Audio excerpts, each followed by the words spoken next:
Andy and Paula had been married for a decade, but over time, their relationship had begun to unravel quietly, like a thread slowly pulled from a once sturdy fabric. In their early 30s and childless by mutual agreement, they had built a life free from the demands of parenthood, but also, it seemed, free from the distractions that might have helped them avoid focusing on each other's flaws. Without children to ground or connect them, their emotional distance grew wider.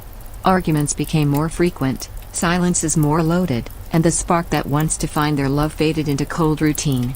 Neither of them brought up divorce, yet the unspoken truth lingered: they were growing apart, under the same roof but living in separate emotional worlds. Then came an unexpected disruption. Ethan, Andy's old military friend, arrived out of the blue one Friday evening.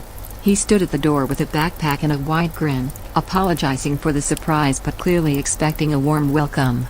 Andy, desperate for a break from the cold silence at home, invited him in without hesitation. Ethan was charismatic, laid back, and full of adventurous stories from his travels. His free-spirited lifestyle, living off rental properties and exploring the world, was a stark contrast to Andy's static, increasingly joyless domestic life. With Paula out visiting a friend, Andy and Ethan spent hours catching up over drinks, laughing and reminiscing like old times. When Paula eventually returned home, she was immediately on edge. She was taken aback to see a guest, especially when Andy had always been firm about not having her friends over. But Ethan's warmth caught her off guard. He was friendly, charming, and noticeably attentive, qualities Andy had long stopped showing her. Paula, though annoyed at first, agreed to join them for a drink, slowly softening as she listened to Ethan's stories and soaked in his easy charisma. Andy, increasingly intoxicated, failed to notice the subtle shift in dynamics.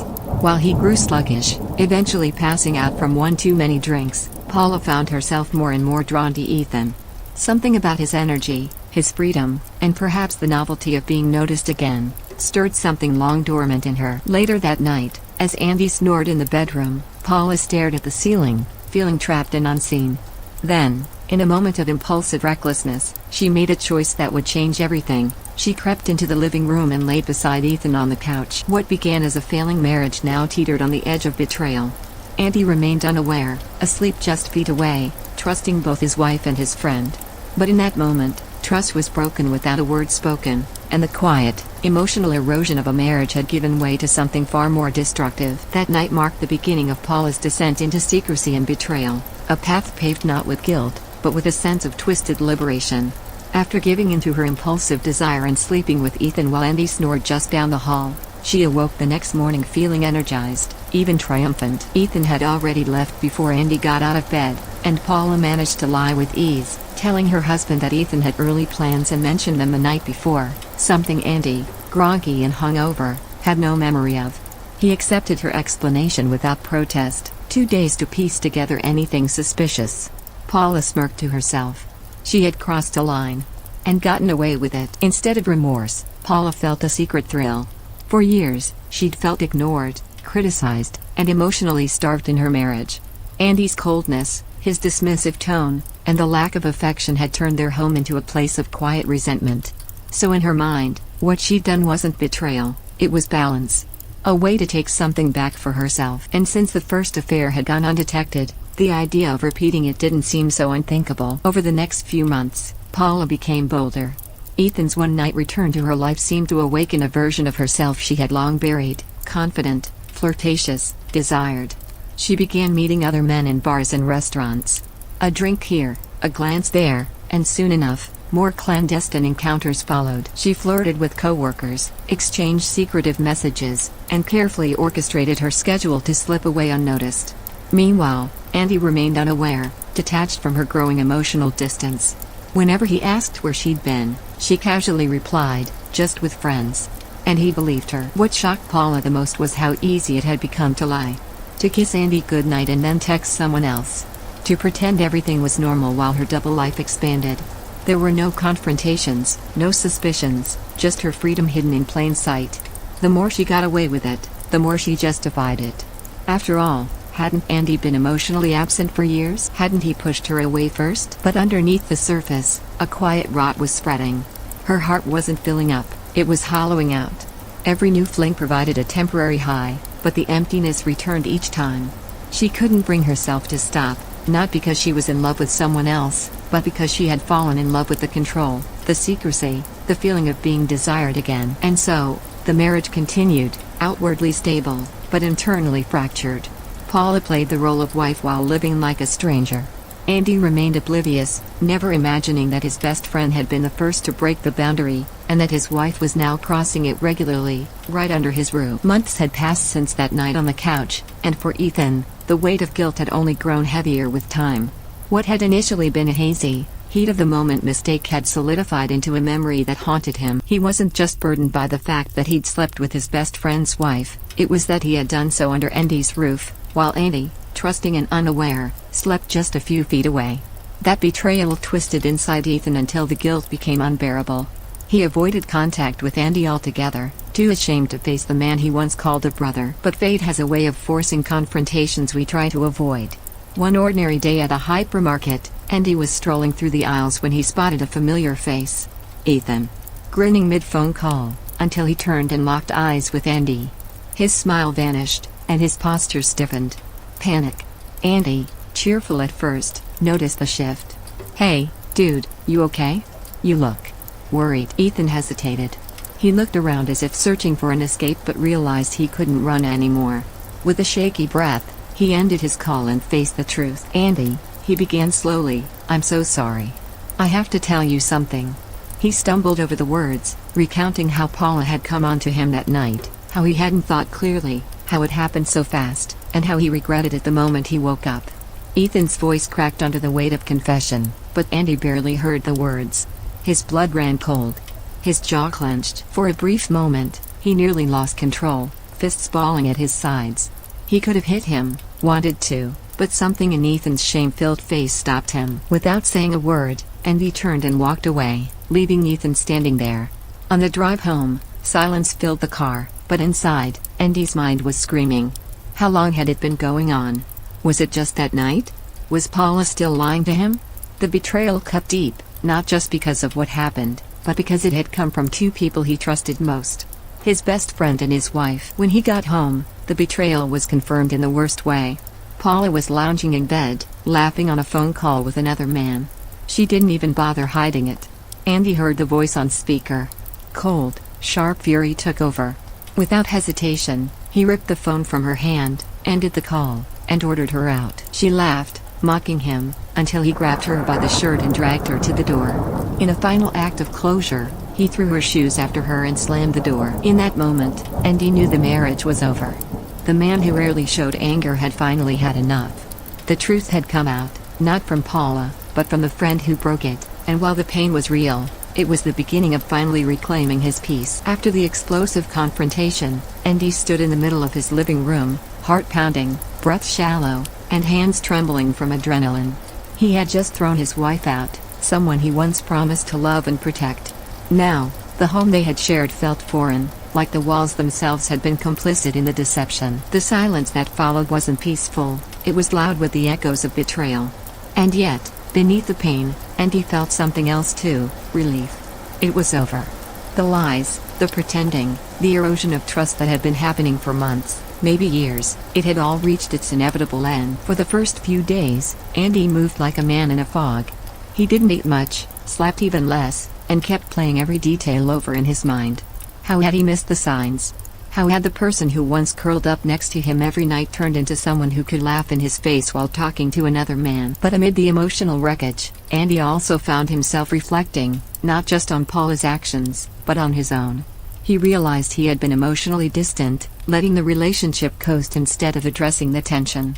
Still, nothing excused betrayal, and he refused to carry the burden of her choices on his back. It was Ethan's honesty that had, ironically, begun Andy's healing.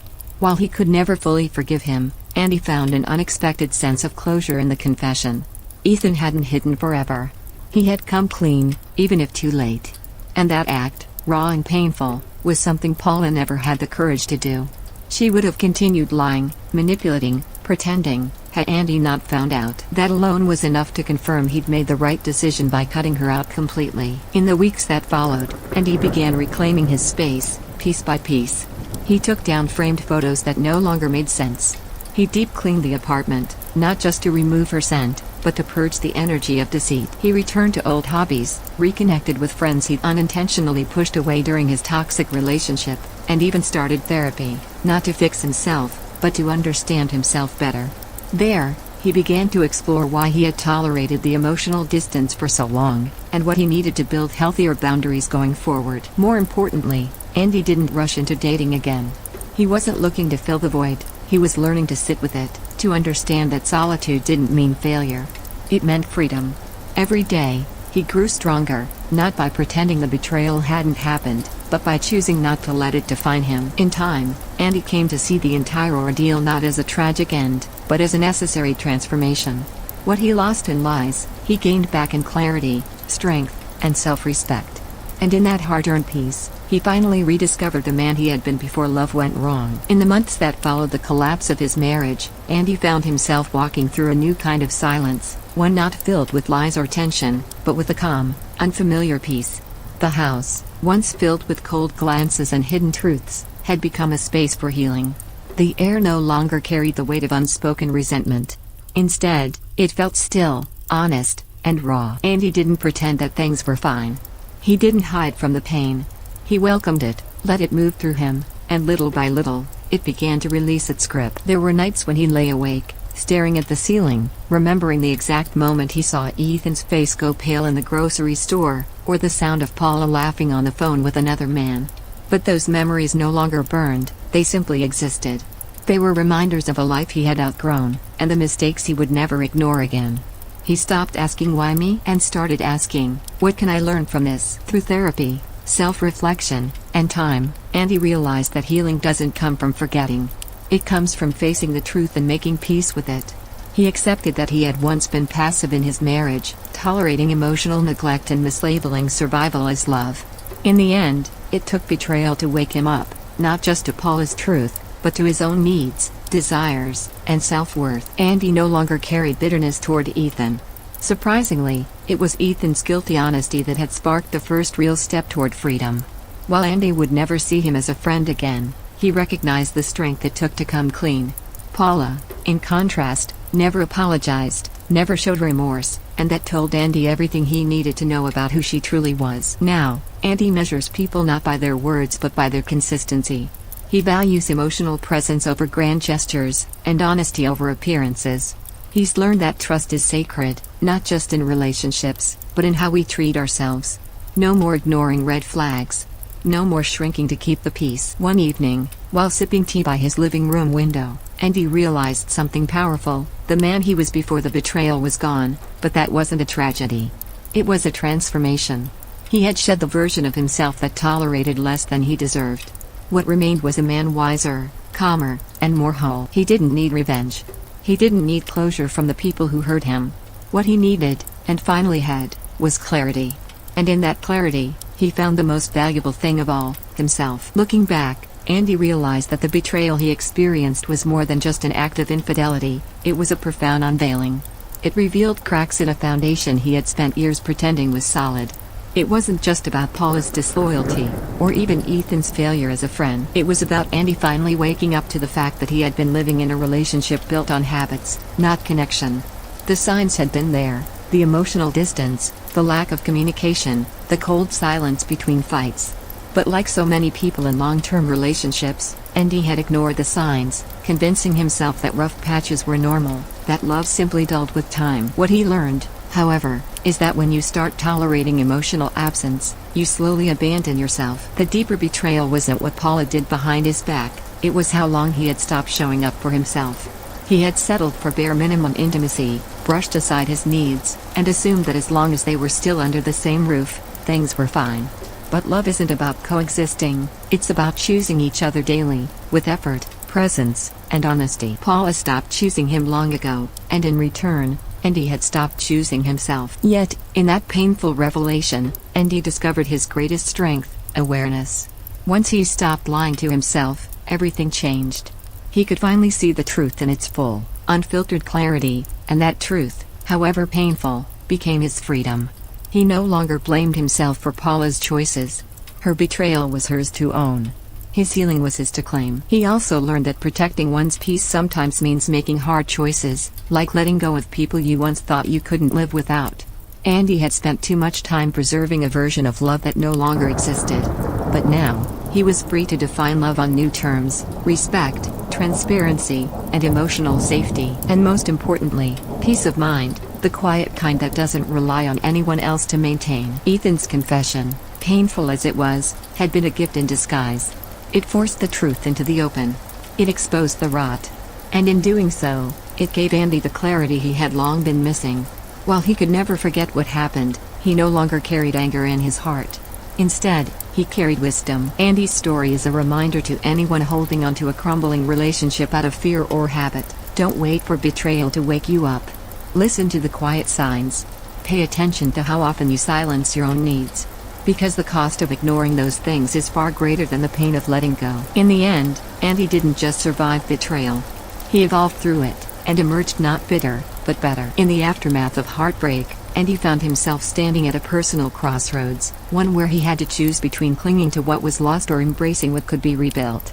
His journey through betrayal was not just about loss, it was about self-discovery. For so long, Andy had measured the strength of his marriage by endurance, thinking that staying together, despite the emotional decay, meant success. But in truth, he had been holding on to a hollow shell. It took the cruelty of infidelity to finally break that illusion, and from its ruins, Andy began the slow, intentional work of reclaiming himself. What surprised him most wasn't the betrayal, it was how little of himself he had left when it all came crashing down. He had built so much of his identity around being the loyal husband, the forgiving friend, the peacekeeper who avoided conflict for the sake of stability.